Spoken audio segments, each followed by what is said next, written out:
نحمدہ ونصلی علی رسولہ الکریم، اما بعد فاعوذ باللہ من الشیطان الرجیم، بسم اللہ الرحمن الرحیم۔ نمرود بادشاہ نے ایک رات خواب دیکھا کہ ایک ستارہ طلوع ہوا ہے اور اس کی روشنی سے آفتاب اور مہتاب بے نور ہو گئے ہیں۔ تو نمرود نے اپنا یہ خواب کاہنوں کو سنایا اور دریافت کیا کہ اس کی کیا تعبیر ہے۔ تو کاہنوں نے کہا، حقیقت میں ایک ایسا بچہ پیدا ہونے والا ہے جو کہ آپ کی حکومت کو ختم کر دے گا۔ تو نمرود نے حکم جاری کر دیا کہ جتنے میری مملکت میں بچے پیدا ہو رہے ہیں سب کو قتل کر دیا جائے۔ چنانچہ ہزاروں بچوں کو جو کہ نومولود بچے تھے ان سب کو قتل کر دیا گیا۔ حضرت ابراہیم علیہ السلام کی والدہ حاملہ تھیں لیکن ان کا حمل کسی پر ظاہر نہیں ہوا، تو حضرت ابراہیم علیہ السلام کے والد اور والدہ نے اس بات کو مخفی رکھا، اور جب حضرت ابراہیم علیہ السلام کی پیدائش ہونے والی تھی تو اس سے قبل ان کے والد شہر سے دور باہر ایک غار میں ان کی والدہ کو چھوڑ آئے اور وہاں پر روزانہ ان کا کھانا پانی پہنچا دیا کرتے تھے، اور وہیں اسی غار کے اندر حضرت ابراہیم علیہ السلام کی پیدائش ہوئی۔ اور حضرت ابراہیم علیہ السلام کی پیدائش کے بعد ان کی والدہ اللہ کے سپرد کر کے حضرت ابراہیم علیہ السلام کو اسی غار کے اندر چھوڑ کر خود شہر واپس آ گئیں، اور روزانہ دن میں ایک بار وہ ان کو دودھ پلانے کے لیے وہاں پر جایا کرتی، پلانے کے لیے گئیں اپنے بیٹے کو، تو وہاں پر کیا دیکھتی ہیں کہ حضرت ابراہیم علیہ السلام اپنے انگوٹھے کو چوس رہے ہیں اور اس میں سے دودھ نکل رہا ہے، اور اس طرح اللہ تعالیٰ نے غار کے اندر ان کی پرورش کا سامان کیا، اور حضرت ابراہیم علیہ السلام ایک ہفتے میں اتنے بڑے ہو گئے جتنے ایک مہینے کا بچہ ہوتا ہے، اور ایک مہینے میں اتنے بڑے ہو گئے جتنا ایک سال کا بچہ ہوتا ہے۔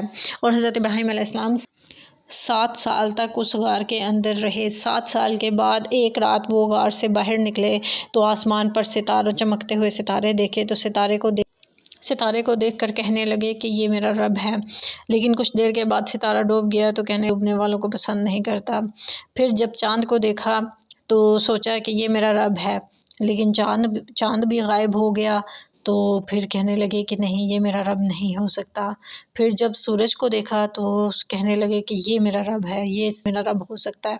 تو جب سورج بھی غائب ہو گیا تو کہنے لگے کہ نہیں، میں اس شرک سے دور ہوں جو تم کرتے ہو۔ میں نے اپنا طرف کیا جس نے آسمان اور زمین کو پیدا کیا، اور میں شرک کرنے والوں میں سے نہیں ہوں۔ حضرت ابراہیم علیہ السلام نے اپنے والد سے کہا کہ ابا جان، یہ کیا ہیں جن کی تم بندگی کرتے ہو اور دن رات ان کو سجدہ کرتے رہتے ہو؟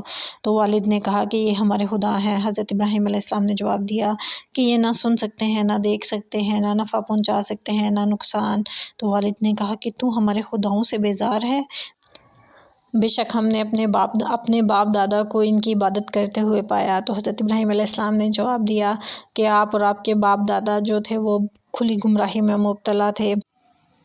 حضرت ابراہیم علیہ السلام نے اپنی قوم اور اپنے والد کو ہر طرح سے سمجھایا مگر وہ نہ سمجھے، اور جب ان کے بڑے میلے کا وقت آیا تو حضرت ابراہیم علیہ السلام سے کہا ان کے والد نے کہ کل ہماری عید ہے، جنگل میں میلہ لگے گا، ہم بہت اچھے کھانے پکا کر بتوں کے پاس رکھ کر جائیں گے، اور میلے سے واپس آ کر ہم وہ تبرک کھائیں گے، تم بھی ہمارے ساتھ چلو اور یہ سب کچھ دیکھو۔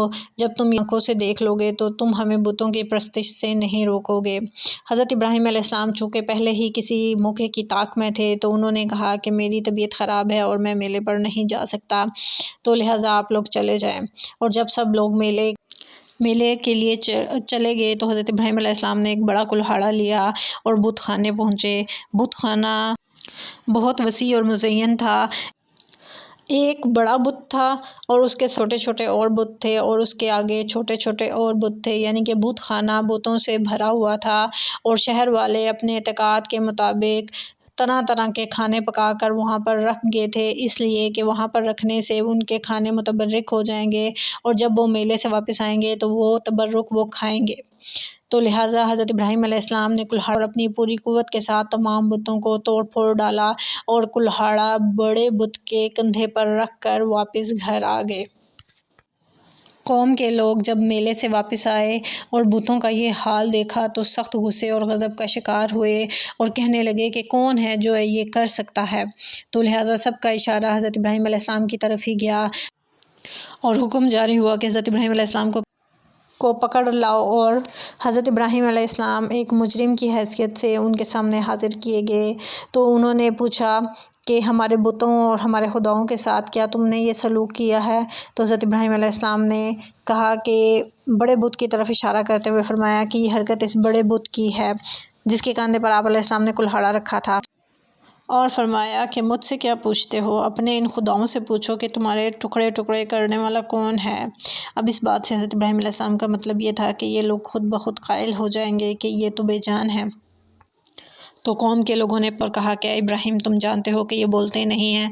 تو حضرت ابراہیم علیہ السلام نے کہا کہ کیا تم اللہ کے سوا ایسی چیزوں کی عبادت کرتے ہو جو تم کو نہ نفع دیں اور نہ ہی نقصان؟ افسوس ہے تم پر اور ان چیزوں پر جن کی تم اللہ کے سوا عبادت کرتے ہو، کیا تم سمجھتے نہیں ہو؟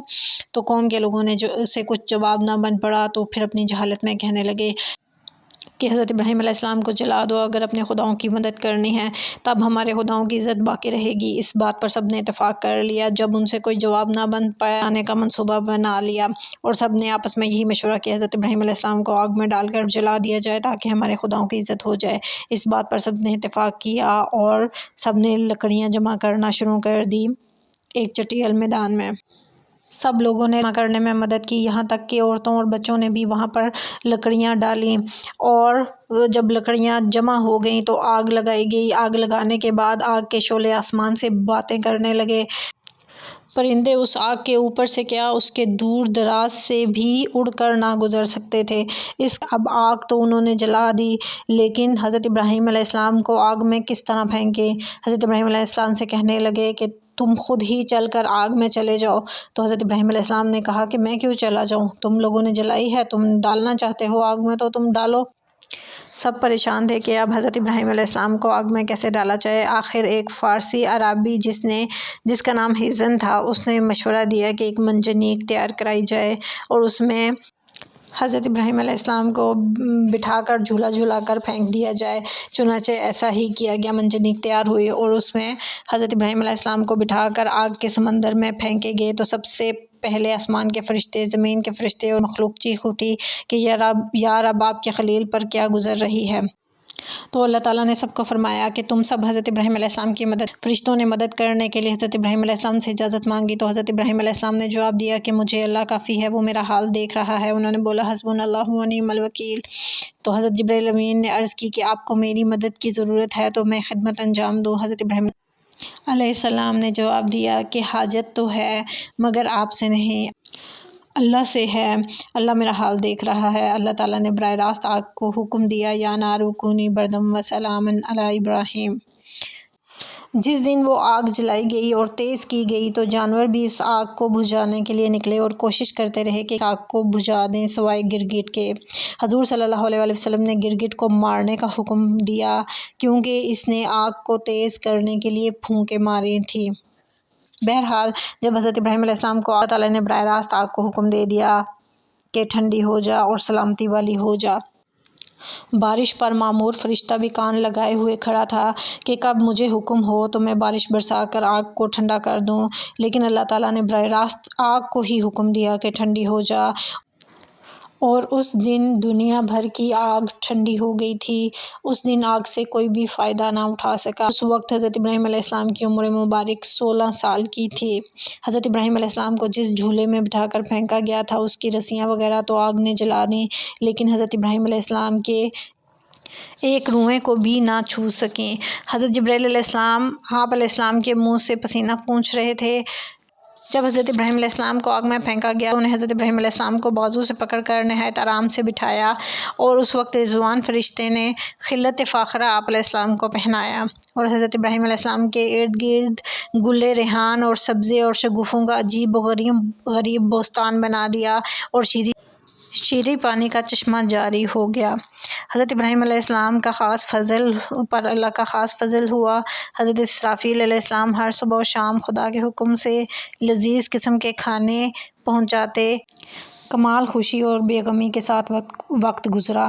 نمرود روز اپنے محل پر چڑھ کر دیکھتا کہ اور حضرت ابراہیم علیہ السلام کے زندہ رہنے سے خوف کرتا تھا کہ اگر وہ خدا کی مدد سے زندہ نکل آیا تو مجھ پر اور ملک پر آفت آ پڑے گی، اور کبھی اپنے دل کا یہ ڈر اور اپنے درباریوں سے کہتا تو وہ تسلی دیتے کہ اس آگ میں سنگ خارا بھی اگر ڈالا جائے تو وہ بھی پگھل جائے۔ 40 یا 50 دن حضرت ابراہیم علیہ السلام اس گلزار میں رہے۔ فرماتے ہیں کہ ایسا خوشی کا وقت پھر ساری زندگی نہیں ملا، اور حضرت ابراہیم علیہ السلام اس راکھ سے جو پہاڑ کی مانند تھی نکل کر آئے اور دوبارہ سے نمرودیوں کو واعظ و نصیحت کی۔ اس نے چند روز کی مہلت مانگی تو اس کے وزیر نے کہا کہ اتنی مدت تو نے خود خدائی کی ہے، اب دوسرے کی بندگی اختیار کرے گا تو یہ تیرے لیے بڑی شرمندگی اور رسوائی کا مقام ہوگا۔ اس نے حضرت انکار کر دیا اور کہا کہ تیرے رب کی رضا کے لیے میں کئی گائے اور بکریاں اور اونٹ قربان کر دوں گا۔ تو حضرت ابراہیم علیہ السلام نے کہا کہ ایمان کے بغیر قربانیاں قبول نہیں ہوتی۔ حضرت ابراہیم علیہ السلام نے فرمایا کہ اتنی بڑی بادشاہی خدا نے تجھے دی اور مجھے تمہارے لیے نبی بنا کر بھیجا اور مجھے آگ سے بچا کر ایک معجزہ تجھے دکھایا، پھر بھی اگر تو کفر سے باز نہ آیا تو تجھے غارت کرنے کے لیے اللہ کا ادنیٰ لشکر ہی کافی ہے۔ تو نمرود نے کہا کہ دنیا کا واحد بادشاہ میں ہوں، اگر آسمان کے بادشاہ کے پاس کوئی لشکر ہے تو آئے اور میرا مقابلہ کرے۔ تب حضرت ابراہیم علیہ السلام نے دعا کی۔ دعا کے بعد حضرت جبرائیل علیہ السلام آئے اور کہا کہ نمرود سے کہہ دو کہ ہماری فوج آ رہی ہے، تم تیاری کرو۔ تو حضرت ابراہیم نمرود کی فوج کے سامنے گئے اور ان لوگوں نے کہا کہ ابراہیم علیہ السلام آسمانی فوج کہاں ہے؟ فرمایا کہ پہنچ رہی ہے۔ اتنے میں مچھروں کی فوج نمودار ہوئی جس کی وجہ سے آفتاب کی روشنی بھی چھپ گئی۔ ایک ایک آدمی پر لاکھوں مچھر لپٹ گئے، ایک دم ان کا خون، گوشت، پوست سب کچھ ختم کر دیا، خالی ہڈیوں کے ڈھانچے باقی رہ گئے، اور ایک لنگڑا مچھر نمرود کے ناک میں گھس گیا اور اس کے دماغ کو چاٹتا۔ نمرود ہتھوڑوں سے اپنے سر کو کچلواتا، ڈنڈے مرواتا اور قدرت الہی ایسی تھی کہ جب تک وہ باہر سے اپنے سر کو کچلواتا رہتا وہ مچھر اندر سے نہ کاٹتا، اور جیسے ہی باہر سے اس کا سر کچلنا بند ہوتا مچھر کاٹنا شروع کر دیتا۔ اسی تکلیف اور ذلت کے ساتھ وہ موت کا شکار ہوا۔ اللہ تعالیٰ ہمیں اپنے احکامات کی نافرمانی سے بچائے، اپنے احکامات پر عمل کرنے کی توفیق عطا فرمائے اور ہمارا کیا ہوا عمل قبول فرمائے۔ وآخر دعوانا ان الحمد للہ رب العالمین۔